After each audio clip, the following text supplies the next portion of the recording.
Kua rāhuitia I naia nei ngā pāmu huakiwi e toru I te rohe o te waiariki, I runga I te whakapai kua pāngia pēr rātau e te mate PSA. Kei te haere tonu ngā rangahau, kia kitea he pēhia nei te kino o taua mate. Hioi kua puta ngā pātai a tētahi rōpū Māori. Mena rā nei e kahana tātou ki te ārai atu I e nei momo mate o tā wāhi. Anei ngā whakamārama a Mikey Sherman.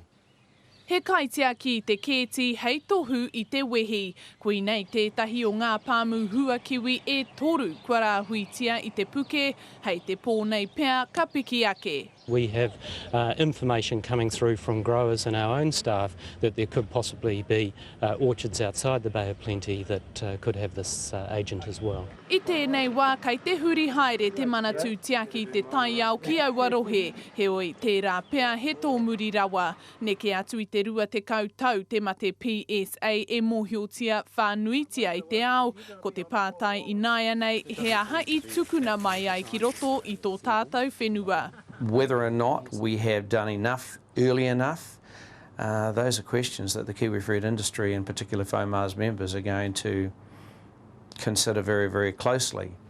No te tīmatanga o tēnei tau I puta te kōrero a FOMA ki te manatū tiaki te tai au me whakapakiri ake I ngā ture koiora. Te kaupai heneti o ngā mema o FOMA no te ahumahi huakiwi. We need to continually be monitoring and reviewing biosecurity provisions to ensure that we protect our exports. After all, this country is entirely dependent for its real earnings on exports. E hara tēnei I te wātua tahi kua rongo te motu I te ngau kino o te kitakita I ngā tau ki muri ko te ahumahi PE patua e te mate Varroamite I tō nehutia hoki te katoa o te uru o Tāmaki Makaurau hei whakakore atu I te pēpepe āporo. We have large interests in the kiwi fruit industry at all levels and our members will be taking this and are taking this issue very seriously. Hei te paraire e tū mai nei katu tētahi hui motuhake mō ngā kaiwhakatipu huakiwi Māori ki Tauranga. Mikey Sherman, Te Karere. Kei te tino āwangawanga ngā kei tōrangapū Māori o te Waiariki ki ngā hua kino o te mate huakiwi.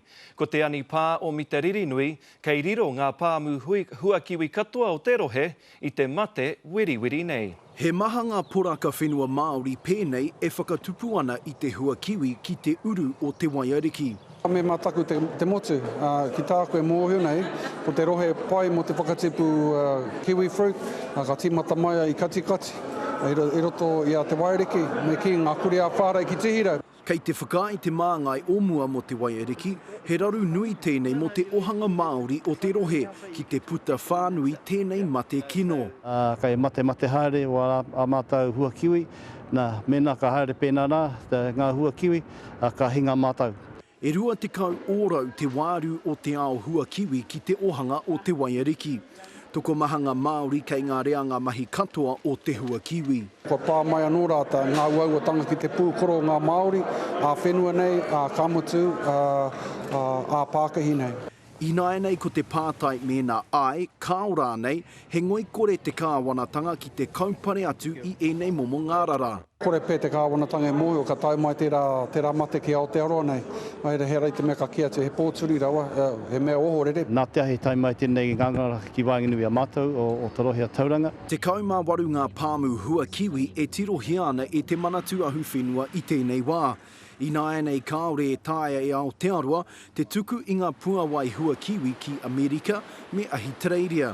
Ko te whakapai kāore e roa, ka katia te kēti tau hoko e tihi atu whenua. Mena ka katia ngā kēti kāore puta, kāore whiwhi huruhuru, ka ngaro a māta whāmu, ka ngaro atu ngā whānu, ka ngaro atu ngā mahi, ka ngaro ngā mea katoa. Engari hei tā te Pāti Māori me tatari ki ngā rangahau a te manatū. Ki te kia atu kai te āhua noho āwangawanga, noho rangirua nei wetai, kei puta te kororo ai e tikana ko tau mai tērā mate ki Aotearoa nei. Ko te inoi a te manatū ahu whenua, kia tere te whakapā atu a ngā kaipupuri whenua, mēnā kua tai atu te mate nei ki o rātou pāmu. Roihana Nuri, Te Karere.